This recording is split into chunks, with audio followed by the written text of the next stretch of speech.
Today we're going to be taking a look at the top 10 lenses for the Canon 80D. I'm giving away a $25 Amazon gift card. All you have to do to enter is 1, like this video, 2, subscribe to this channel, and 3, leave a comment down below what you would do with those $25.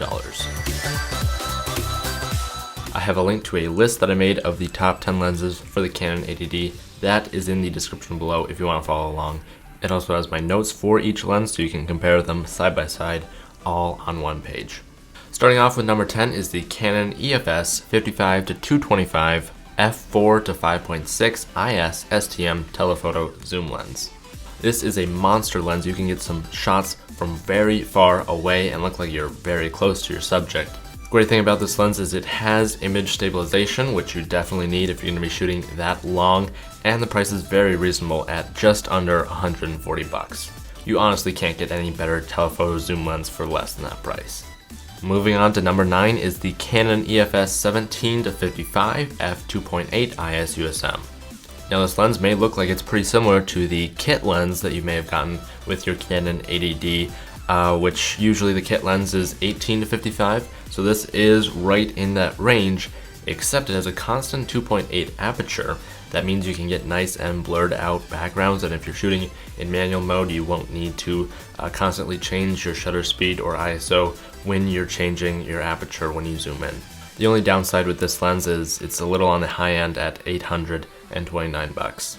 Moving on to number 8 is the Canon EF85 Prime 1.8 lens. The reason I put this in there is because it is a nice sharp prime at 85 and the aperture is 1.8, which is super wide open. That means you're going to get awesome blurry backgrounds. This is really a portrait lens, and when paired with the Canon 80D can make some fabulous images. Number 7 is the Samyang SY85MC85 1.4 fixed lens. So this is very similar to the Canon one, except the aperture is one stop lower. The price of this one is $269 compared to the Canon one we just looked at, $369. So if you want to save a couple bucks, definitely recommend that Samyang lens. Number 6 is the Canon EF 18 to 135 IS USM lens. This lens came out at the same time as the Canon 80D. It's actually one of the options for the kit lens, but by no means is it the quality that you normally would get on a kit lens. The autofocus on this is phenomenal, and when you pair it with the Canon 80D, it's just incredible for video and photos. This massive zoom range that you have here is unlike any other lens. You can start off really wide, but then get some awesome telephoto shots just with the same lens. And the best part about this is you only lose one stop of aperture when you go from 18 to 135, which usually is going to be 2 or 3. This is just an all-around great lens. If you haven't checked out my video talking about the top budget Canon LP-E6 batteries, I highly recommend you do so. There was a ton of variation between different brands and the price is all over the board. If you're planning on picking up some spare batteries for your Canon 80D, I'd highly recommend you check out that video so you get the best batteries for the best price. Coming in at number 5 is the Samyang SY14MC 14mm f2.8 ultra-wide fixed lens. So this is a very interesting lens because it is a fish eye. It's classified as a fish eye. You're going to get quite a bit of distortion, but with that said, it's an f2.8, so you're actually going to get a little bit of depth of field to work with, even though it's that wide, which usually doesn't happen. This lens is really great for vlogging when you want a nice wide angle lens for that. Also for landscapes, when you want to show a whole city or town or something, this lens is great for that. Number 4 is the Canon EF 10 to 22 USM lens. So I just talked about how that Samyang lens is great for vlogging. This is the lens that I would say a majority of vloggers who vlog with a DSLR like the Canon 80D, most of them are using this 10 to 22 lens. And the reason is because it's decently sharp, but also 10 to 22, you can get super wide angle at 10, but also zoom into a more standard range of 22. Awesome lens right there.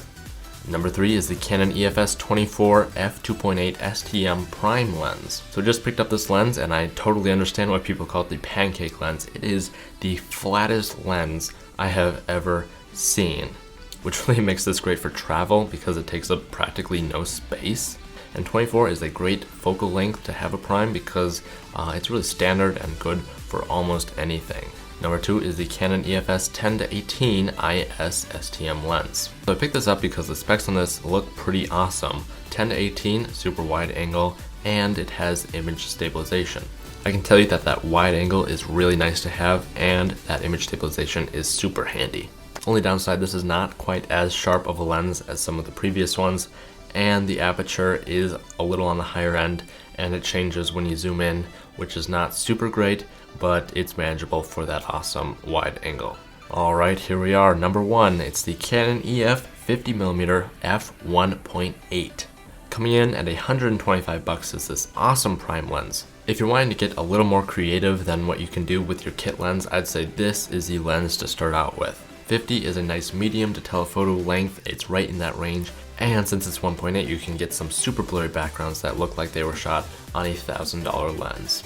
If you're looking for something a little bit better in the same range, you can actually get a 50 1.4, which is the one that I have. I've absolutely loved it. Great for tech reviews, portraits, all that good stuff. And if you want to get even better, this one's like $350, somewhere in that price range. And then there's actually another one. There's a 50 1.2, except that one's like over $1,000. So you're really getting a great bang for buck when you buy this lens, $125. Can't go wrong with that. Once again, the link to this list with all of my notes is in the description below. If you're trying to decide which lens is best for you, you can go on there and compare all of them. Stay tuned for more videos talking about all of this stuff. And as always, don't forget to keep it pro.